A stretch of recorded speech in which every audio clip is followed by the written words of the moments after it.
40 سال تک عشاء کے وضو سے فجر پڑھنے والے لوگ تھے۔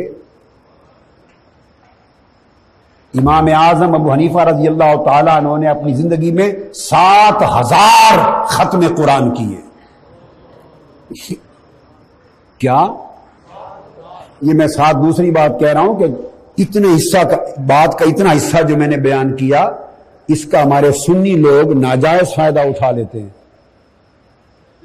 کہ چلو نماز کثرت اعمال سے جان چھوٹی، اس سے تو کچھ نہیں ہونا، اسی نے ہمیں برباد کر دیا۔ یہ ایک رخ ہے، ایک بات ہے۔ اس کا مطلب یہ نہیں کہ احکام ترک ہو جائیں، اعمال صالحہ ترک ہو جائیں۔ وہ بات آگے چل کے بتاتا ہوں۔ 7000 ختم قرآن کیے امام اعظم ابو حنیفہ نے۔ 40 برس عشاء کے وضو سے نماز فجر ادا کی امام اعظم نے۔ حضور سیدنا غوث العظم نے 40 برس عشاء کے وضو سے فجر ادا کی۔ یہی حال امام مالک کا، یہی امام شافعی کا، یہی امام احمد بن حنبل کا، یہی فضیل ابن ایاز کا، یہی ابراہیم بن ادھم کا، یہی بشر الحافی کا، یہی جنید بغدادی کا، یہی سری سقطی کا، یہی معروف کرخی کا، یہی داتا گنج بخش علی حجویری کا، یہی امام بخاری کا، یہی مسلم و ترمذی کا، یہی خواجہ اجمیر کا، یہی داتا حجویر کا۔ کچھ ہاتھ نہیں آتا بے آہ سحرگاہی۔ یہ بات اور ہے جو کہی جا رہی ہے نا، یہ اور بات ہے۔ ہم نے اس کے معنی غلط بنا کر اپنی زندگی میں اعمال کے بارے میں تساہل پیدا کرنے کے لیے ان احکام کا غلط استعمال کر دیا ہے، اور ہم عمل میں کمزور ہو گئے۔ اولیاء اللہ جیسا اعمال صالحہ میں کمر بستہ کوئی نہ تھا۔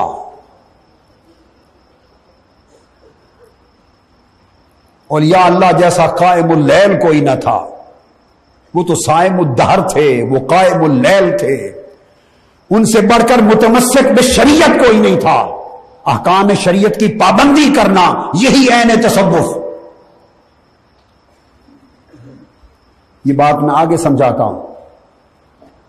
بتانا وہ یہ چاہتے ہیں کہ ٹھیک ہے، اولیاء اللہ ہمارے ہاں جس مقام و مرتبہ پہ پہنچے وہ بڑی کثرت سے نماز پڑھتے تھے، روزے بڑی کثرت سے رکھتے، عبادات میں سب سے آگے بڑھے ہوئے تھے، اعمال صالحہ میں، خیرات میں، حسنات میں، نیکیوں میں، طاعات میں، تقویٰ میں سب سے آگے بڑھے ہوئے تھے، شب بیداریوں میں، عبادت گزاریوں میں سب سے آگے بڑھے ہوئے تھے۔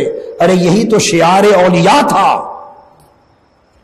وہ بتا یہ رہے ہیں کہ یہ عمل ان کی زندگی میں تھے، مگر ان چیزوں نے محض ان کو ابدال، کتب اور غوث نہیں بنایا۔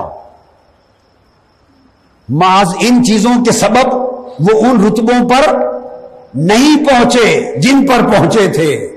تو فرمایا کس ذریعے سے پہنچے؟ یہ اعمال مددگار ہوئے، یہ اعمال مددگار ہوئے، مگر اصل سبب ان کو بلند مراتب تک پہنچانے کا فرمایا انما ادرک بسخاء الانفس وسلامت الصدر والنصح للامہ۔ فرمایا 3 چیزیں ایسی تھیں اولیاء میں، غوثوں میں، کتبوں میں، نجبا میں، نقبا میں، ابدالوں میں، اولیاء میں، اخیار میں، صالحین میں، اہل اللہ میں 3 چیزیں ایسی تھیں کہ بڑے سے بڑے بلند رتبوں پر انہوں نے پہنچایا، اور یہ شب زندہ داریاں، شب بیداریاں، عبادت گزاریاں، یہ طاعتیں، یہ عبادتیں، یہ ان کی سپورٹر تھیں۔ رتبے پر پہنچانے والی 3 چیزیں تھیں۔ کیا؟ کہ ان کے نفوس سخی تھے، ان کے نفس سخی تھے۔ نفس سخی ہونے کا مطلب کیا ہے؟ کہ ان کے نفوس میں کسی کے لیے کدورت نہ تھی۔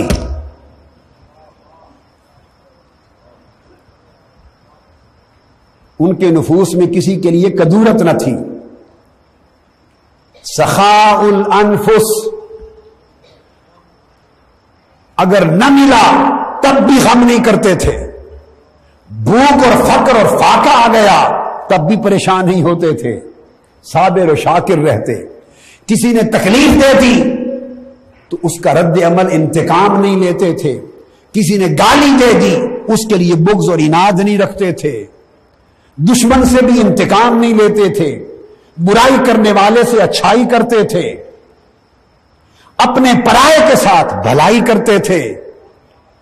نفس کی سخاوت نے انہیں اس مرتبے پر پہنچایا کہ ان کے نفس اتنے سخی تھے کہ کوئی اپنا تھا تب بھی اس کے ساتھ بھلائی کرتے، پرایا تھا تب بھی بھلائی کرتے، دوست تھا تب بھی بھلائی کرتے، دشمن تھا تب بھی بھلائی کرتے۔ کسی کے لیے دل تنگ نہ تھا، کسی کی غیبت نہ تھی ان کے اندر، کسی کے لیے چغلی نہ تھی، کسی کے لیے حسد نہ تھا، کسی کے لیے بغض نہ تھا، کسی کے لیے عناد نہ تھا، کسی کے لیے عداوت نہ تھی۔ ان کے نفس اتنے سخی تھے کہ دریاؤں سمندروں سے بھی زیادہ سخاوت تھی ان کے نفوس میں۔ اس سخاوت نفس نے ان کو ولایت کے درجوں پر پہنچایا، ایک سبب۔ اور دوسرا سبب وسلامت صدر، اور ان کے دل سینے ان کی سلامتی، ان کی سلامتی دلوں کی، کہ ان کے دلوں میں کبر نہیں آتا تھا، تکبر نہیں آتا تھا، ان کے دلوں میں میں نہیں تھی۔ کوئی نیچے بٹھا دیتا تو دل تنگ نہ ہوتا، کوئی اوپر بٹھا دیتا تو دل خوش نہ ہوتا، کوئی ادب کر لیتا تو دل پھولتا نہ تھا، کوئی بے ادبی گستاخی کر لیتا تو دل رنجیدہ نہ ہوتا تھا۔ ان کے دل اتنے سلیم تھے، ان کے دل اتنے بھرے ہوئے تھے جیسے مٹکے گھڑے بھرے ہوئے ہوتے ہیں کہ وہ کسی کے عمل کی پرواہ نہیں کرتے تھے۔ سلامت صدر، دلوں اور سینوں کی سلامتی تھی۔ اور سلامتی کا مطلب دنیا کے حالات ان کے دل کے حال کو متغیر نہیں کرتے تھے، لوگوں کا برتاؤ ان کے دل کے حال کو متغیر نہیں کرتا تھا، اس لیے کہ ان کے دل کی سلامتی اللہ کے تعلق میں تھی، دنیا کے تعلق میں نہ تھی۔ وَالنُّصْحِ لِلْأُمَّةِ، اور سراپا امت کے لیے نصیحت رہتے، امت کو ہر وقت خیر کی دعوت دیتے۔ تحریک منہاج القرآن کے کارکنوں، یہ دین اور خدمت دین کی جو ڈیوٹی آپ کو سونپی گئی ہے یہ النصح للامہ ہے۔ اللہ کی عزت کی قسم، آقا علیہ السلام کے دین کے فروغ و اشاعت کے لیے اور حضور کے دین کی اقامت کے لیے اور حضور کے دین کے ابلاغ کے لیے اور حضور کے دین کے استحکام کے لیے اور حضور کی امت کی بہتری کے لیے تمہارا سفر کرنا، تمہارا تکلیف اٹھانا، تمہارا بھاگ دوڑ کرنا، دروازے دروازے پر جانا اور لوگوں کے ماتھوں کے شکن بھی برداشت کر کے مسکرانا اور دین کی خدمت کا جذبہ لے کر مارا پھرنا 100 سال کی زندگی کے ساری رات کے نوافل سے بہتر ہے، عمر بھر کے روزوں سے بہتر ہے۔ وہ یہ بتانا چاہ رہے ہیں حضرت فضیل ابن عیاض کہ یہ جو ولایتیں ملی، ہم نے بڑی نمازیں پڑھی، 1000 نوافل پڑھ دیے، مگر ان نفلوں نے قطبیتوں تک نہیں پہنچایا، ہمیں خدا کی بارگاہ میں مقربیت کے اس درجے تک نہیں پہنچایا اور محبوبیت کے اس درجے پر نہیں پہنچایا کہ رب خود خوش ہو جائے اور خود پوچھے بندے کیا حال ہے۔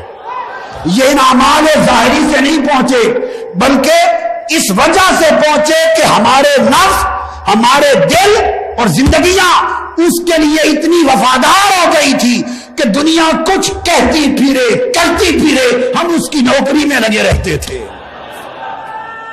وَالنُّصْحُ لِلْأُمَّةِ، یہ وہ عمل ہے، یہ سنت انبیاء ہے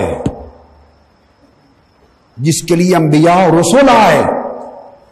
النُّصْحُ لِلْأُمَّةِ، انسانوں کی بھلائی کے لیے تگ و دو، امر خیر کے فروغ کے لیے تگ و دو، اس کے لیے انبیاء پر ظلم ہوئے، ان کے ماتھوں پہ شکن نہیں آئے، اس کے لیے انبیاء کو چیرا گیا، انہوں نے النصح للامہ نہیں چھوڑا، اس کے لیے انبیاء کے ہاتھ پاؤں کاٹے گئے، بعضوں کے النصح للامہ نہیں چھوڑا، اس کے لیے انبیاء شہید کیے گئے، وطنوں سے نکالے گئے، انہوں نے النصح للامہ نہیں چھوڑا، اس کے لیے امام مالک کو ظلم کر کے سواری پر بٹھا کر منہ پر خدا جانے کیا مل کر مدینہ کی گلیوں میں پھرایا گیا، کوڑے مارے گئے، مگر النصح للامہ نہیں چھوڑا، اس کے لیے امام اعظم کو جیل بھیجا گیا، جنازہ جیل سے نکلا، مگر النصح للامہ نہیں چھوڑا، اس کے لیے امام احمد بن حنبل کوڑے مارے گئے،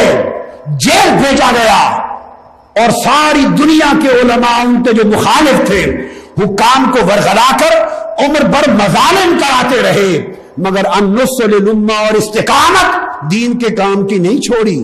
وہ فرماتے ہیں کہ یہ جس کو بھی جو درجہ ملا وہ نمازیں بھی پڑھتے تھے، روزے بھی رکھتے تھے، قیام اللیل بھی تھے، صیام دہر بھی تھے، تسبیحات بھی تھی، استغفار بھی تھا، بڑے بڑے اوراد بھی تھے، وظائف بھی تھے، عبادات بھی تھی، طاعت بھی تھی۔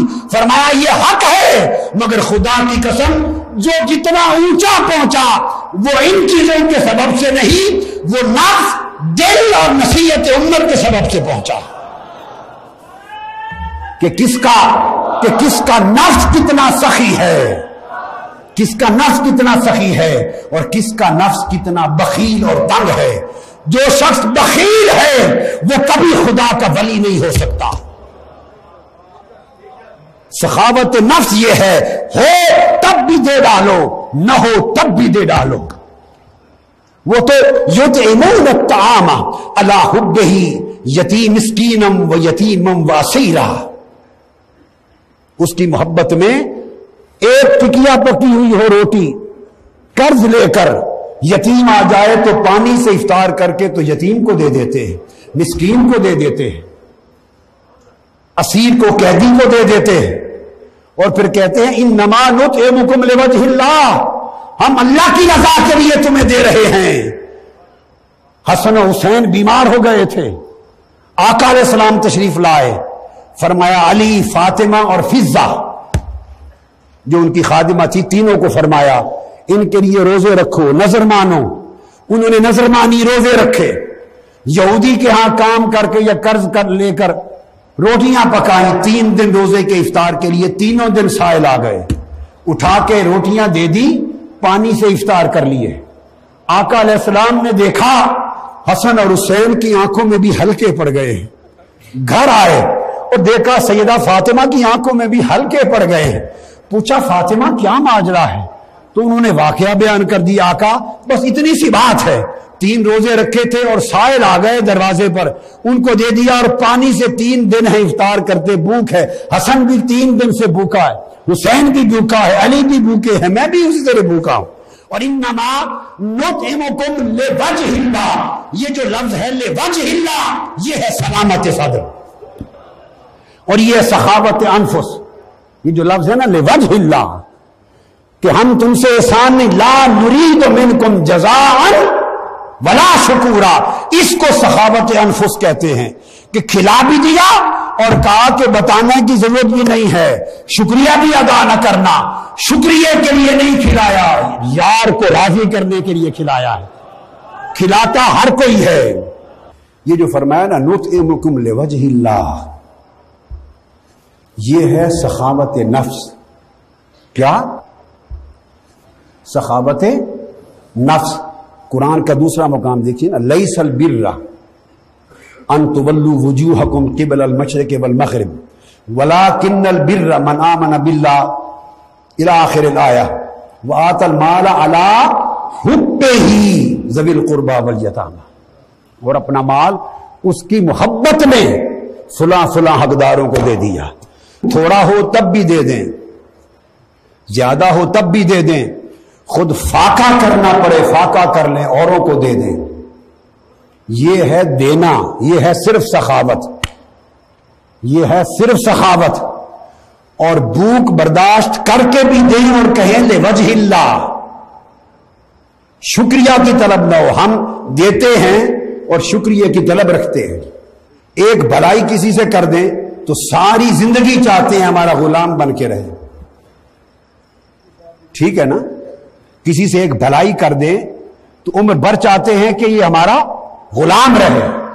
جو بھلائی کر کے بدلے کا اس کے شکر گزاری کی توقع کرے، یہ بخل نفس ہے. یہ بخل نفس ہے.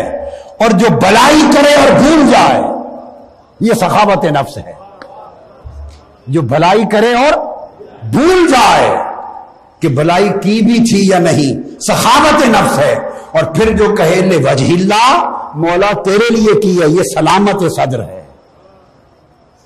یہ سلامت صدر ہے. تو فرمایا النصح للامہ، جو یہ درجے رکھے تو ان کا اجر معلوم ہے کیا؟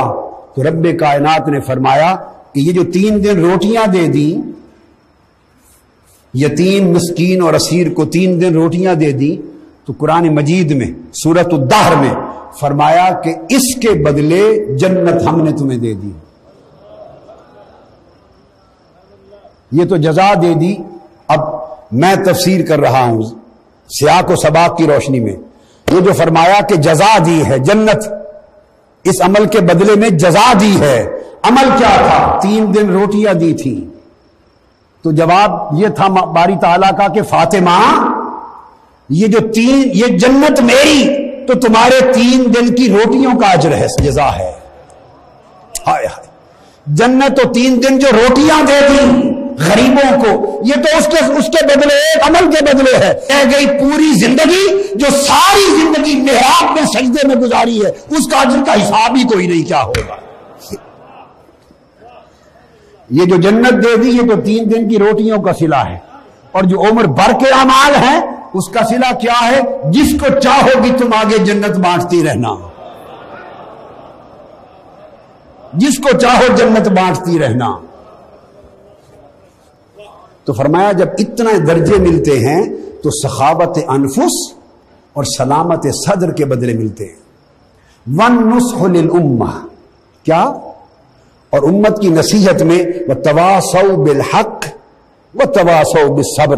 جب آدمی امت کی نصیحت کا راہ اپناتا ہے، ایک مشن ہے.